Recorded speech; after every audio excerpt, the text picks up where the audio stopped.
In a very small room, General Nasution and several people were holding a meeting to discuss the fate of an old town that was on the edge.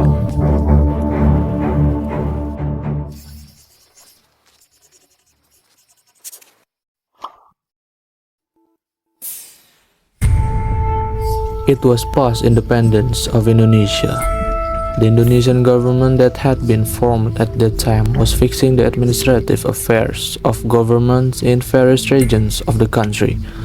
But along with the running of the government of a country that has just become independent, it is also inseparable from various pressures from other countries that are stronger. The pressures that Indonesia received from other countries after independence often result in conflict that led to historical events in various parts of Indonesia. One such event occurred on the island of Java in one of Indonesia's major cities, Bandung, where there was a conflict between Allied force and the Indonesian people, which gave birth to a historical event called Bandung Lautan Api.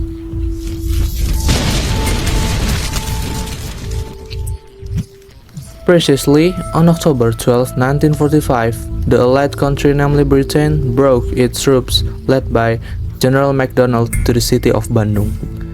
At that time, MacDonald, representing his country, conveyed several demands to the Indonesian government, namely all weapons looted by the Indonesian people to be handed over to the Allied countries, and other demands, namely the release of European prisoners of war. It turned out that the demands made by Allied countries had a negative impact on the Indonesian people.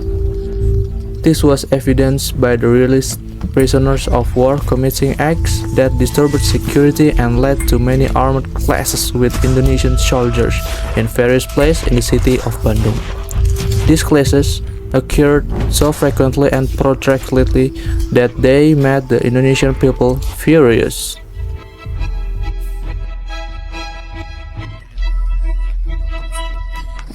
Finally, on November 21, 1945, in the evening, the Indonesian army launched a massive attack on the headquarters of the Allied force at the Savoy Human Hotel and the Pranger Hotel.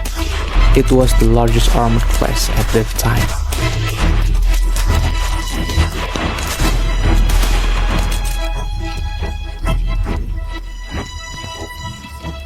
Three days after that, on November 24, 1945, MacDonald countered the attack by issuing an ultimatum to the then governor of West Java, ordering that the northern part of Bandung be sterilized from armed force.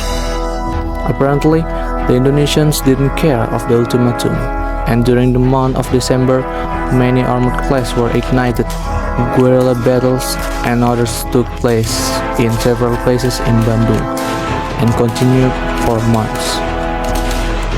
In the end, because the Allied forces were overwhelmed and failed to resolve the protracted conflict, the position of Allied force was pressed. On March 23, 1946, the Allies again issued an ultimatum, this time to the Indonesian Prime Minister, Sultan Syahrir. He ordered that no later than March 24, 1946, midnight at 12 p.m., the population and armed force had to vacate the city of Bandung as far as 10 to 11 kilometers from the city center. Major General Nasution, who had been commanding the Indonesian army in Bandung, rejected the ultimatum, which was also supported by General Sudirman. However, Sultan Syahrir urged Nasution to comply with the ultimatum to avoid further bloodshed. Sultan Syahrir considered that the Indonesian army at that time was not yet able to match the strength of the Allied countries, which were too strong.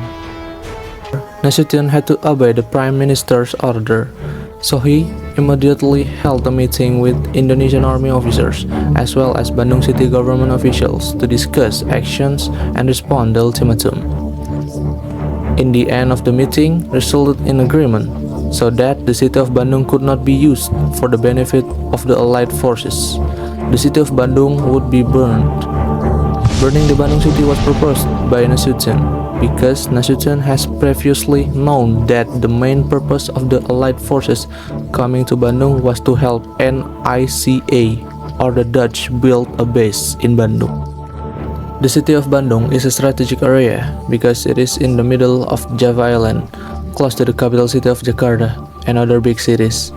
It is also a natural fortress because it is surrounded by high mountains. Therefore, it could threaten Indonesia's independence at any time.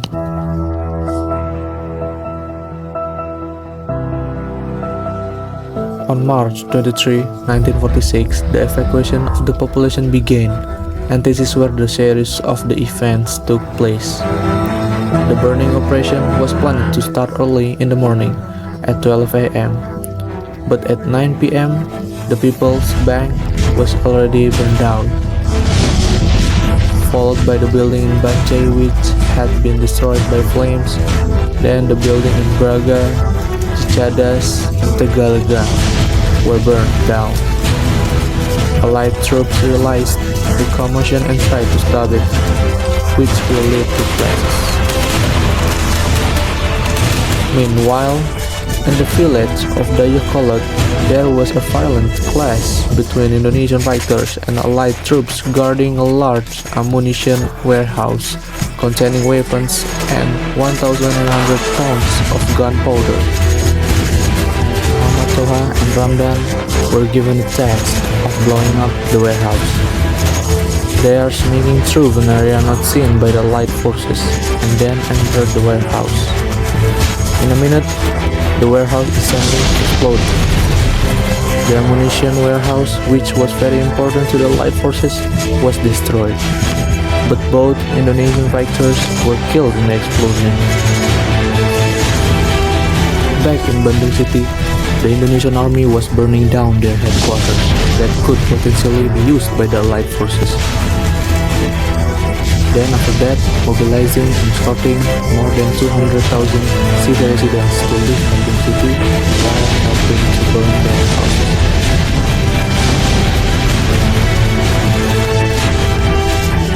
The Allied forces tried their best to stop it, but the massive influx of people burning their houses was unstoppable. And overnight, the city was ablaze with a thick smoke billowing upwards.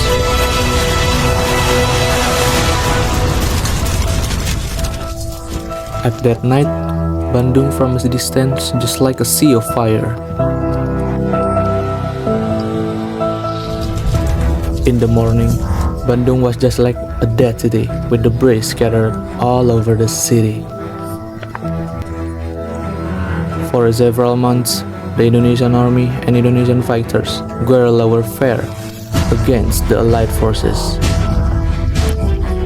And finally, they are successfully reoccupied Bandung.